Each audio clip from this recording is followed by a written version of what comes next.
Hey guys, this tutorial will show you how you can manage your email marketing as a team for your WordPress site using Weemail. So on your Weemail dashboard, click on Teams. To add a member, just click on Add Member.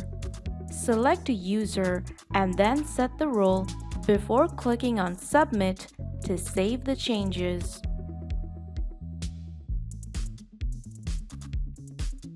You can also assign a role by selecting a name from the drop-down list and select Assign User As. Then set a role and hit the Submit button. If you are looking to add more roles for your team, then click on the Settings button. Select the roles you want to include and hit Save.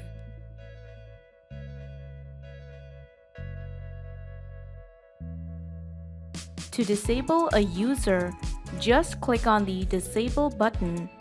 Click on the button again to enable the users to active.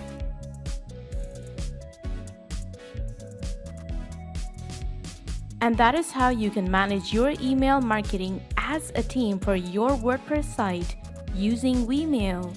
For more information on email marketing for your WordPress site, be sure to check out getweemail.io and subscribe to our channel.